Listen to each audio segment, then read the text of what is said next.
Every sentence from I, we, they, then plural, then you. Make every sentence from this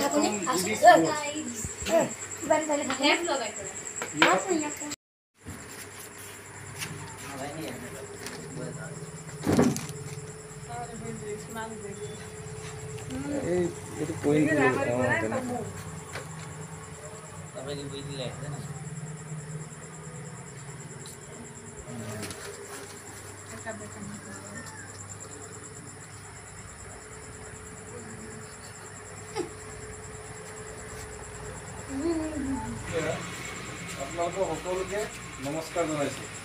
নমস্কাৰ দেই। মোৰ নাম পিংকু পেগু, মোৰ ঘৰ ঢকুৱাখানা।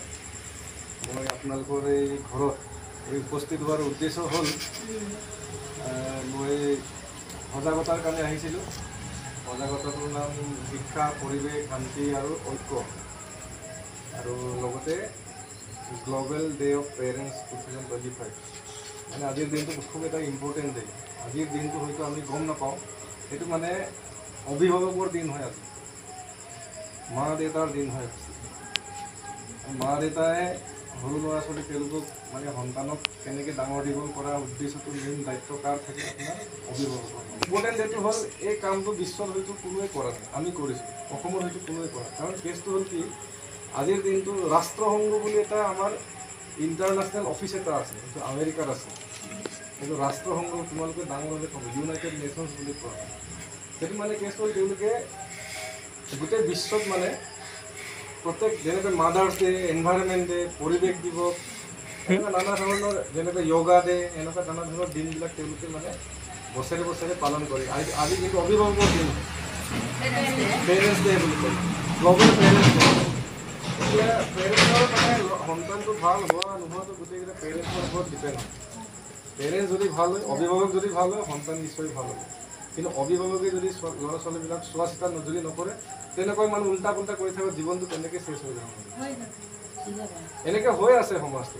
এতিয়া অভিভাৱকে মানে অকল ল'ৰা ছোৱালীক স্কুলত পঠিয়ালেই নহ'ব, প্ৰত্যেক ৰাতিপুৱাৰ পৰা গধূলিলৈ কি কৰিছে কি কৰা নাই তাক চোৱা চিতাৰ দায়িত্বত থাকিব লাগিব। তেওঁ বেয়া দিশত গৈছে নে, ভাল দিশত গৈছে নে, কোনটো লাইনত গৈছে। আজিকালি ল'ৰা ছোৱালী নানা ধৰণৰ বয় বস্তু খায়, কিন্তু এইটো অভিভাৱকে গমেই নাপায় সেই দোকানৰ পৰা কি বস্তু খাই নাখায়। সেইবোৰো আমি লক্ষ্য কৰিব লাগিব। তেওঁ সময়মতে আহিছে কি নাই, স্কুল গৈছে কি নাই, এনেই স্কুলত যাব লাগে যায়, আহিব লাগে আহে, কিন্তু তাৰ কোনো হেৰি নাই মানে বস্তু। এতিয়া অভিভাৱকে মানে এইটোৰ ওপৰত গুৰুত্ব দিয়াটো উচিত। তেনেকৈ হ'ব নালাগে। এইটো কিনো ষ্টুডেণ্ট আৰু টিচাৰ মাজত কি থাকিলে, আপোনালোকে নিজে ইয়াত কিবা এটা শিকিছে মানে, মা দেউতা কেনেকৈ হ'ব লাগিব, তেওঁ এইটো শিক্ষাটো দিয়া নাই। কিছু কিছু ক্ষেত্ৰত এই কথাটো আহি পৰে, এই সৰু এটা ভুলৰ কাৰণে গোটেই জীৱনটো, সেই কথাটো আপোনালোকে বিচাৰ কৰিব। বেলেগকৈ মই কাকো দুখ নিদিওঁ, তেওঁলোকৰ এই ল'ৰা ছোৱালীৰ একো দুখ নাই, দুখটো থাকিব অভিভাৱক আৰু সমাজৰ কাৰণে বস্তু। সেইকাৰণে এইবোৰ খুব মানে আজিৰ পৰা মানে যোৱাকালিলৈ কিবা যি হ'ল হ'ল, আজিৰ পৰা মানে অন্ততঃ নতুন এটা দিন ষ্টাৰ্ট কৰি ল'ৰা ছোৱালী অভিভাৱকক ধুনীয়াকৈ মানে ল'ৰা ছোৱালীক ডাঙৰ দীঘল কৰি সমাজৰ এটা ভাল নাগৰিক বনাব, যাতে ভৱিষ্যতে তেওঁ মানে সমাজৰ হকে মানে পৃথিৱীৰ হকে যাতে ভাল কাম কৰিব পাৰে। নহ'লে তেওঁ যদি নিজে ঠিক নহয়, বেলেগৰ কাৰণে কি হেৰি কৰিব। আৰু ছেকেণ্ড কথা হ'ল পৰিৱেশটো। এইকেইদিন 2 এদিন বৰষুণ দিছে বুলি আমি অলপ সকাহ পাইছোঁ, কিন্তু আজিৰ পৰা আকৌ ৰ'দ দিব আৰম্ভ কৰিব।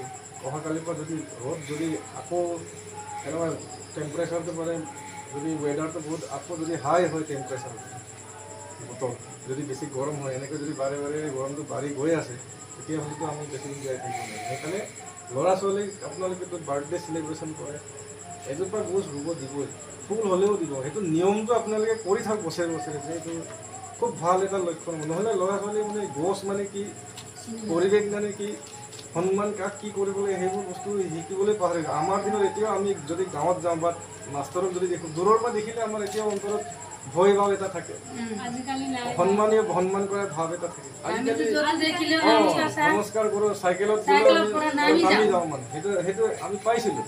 এতিয়া মানে কোন কি বস্তু একো বুজি নাপায়, সেই চিষ্টেমটো হেৰাই গৈছে সমাজত চবতে। এইটো আমি তেনেকুৱা মানে ঘৰত হয়তো সমাজে এইটো শিক্ষা দিয়া নাই, ঘৰত এইটো শিক্ষা পোৱা নাই মানে। আৰু এই বস্তু আপোনাৰ যিহেতু আপোনালোকৰ ঘৰত ৰুম, আপোনাৰ শ্বশুৰ বুঢ়াৰ নামত ৰুম, কি আছিলে স্বৰ্গীয় নীলকান্ত দাহাল, তেখেতৰ আত্মাৰ সন্ততিৰ ৰুম।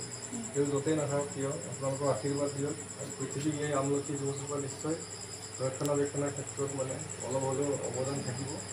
চবেই আশীৰ্বাদ দিব, ককা বুলি তোমালোকে ভাবিব লাগিব। আৰু মই এনেকৈ বিনামূলীয়াকৈ সদায় তোমালোকক পঢ়াইছোঁ, দুই এটা কথাটো বুজি পাইছা, শিকি পাইছা। ভৱিষ্যতে এনেকৈ আজীৱন হেল্প কৰি থাকিম। কোনো ইয়াত পইচা পাতিৰ কথা আহি নপৰে। সদায় আহিব নোৱাৰিলেও ফোন কৰি থাকিবা, নোৱাৰিলে ফোন কৰিবা, মাতিবা, মই মাজে সময়ে মোক পাই থাকিম। আজিতো 3-4 বছৰৰ পৰা এইখন গাঁৱত মই অহা যোৱা হৈ আছে, জানে কথাবোৰ। তেওঁ মই আগতে পাইছোঁ, আহিছিলে। ল'ৰাই কিন্তু আগত পঢ়াইছোঁ তাক, মনত আছে, যোৱা বছৰ পাইছোঁ মই। বাৰু যিয়ে নহওক, সেইটো উদ্দেশ্যটো লৈ মেলি মই কাম কৰি আছোঁ মানে। বহুত বহুত ধন্যবাদ আপোনালোকক।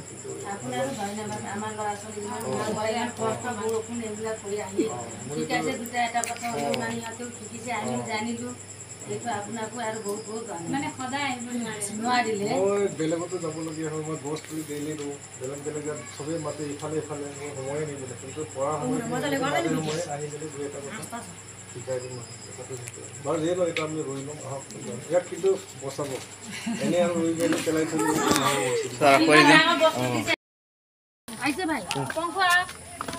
ভাইটিয়া পৰকি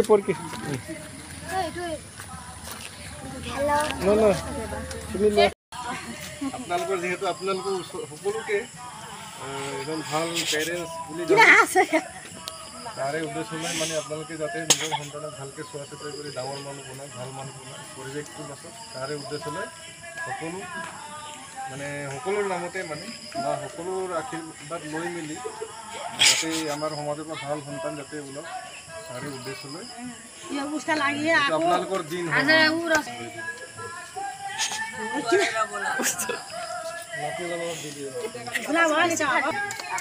আপোনাকো ধন্যবাদ।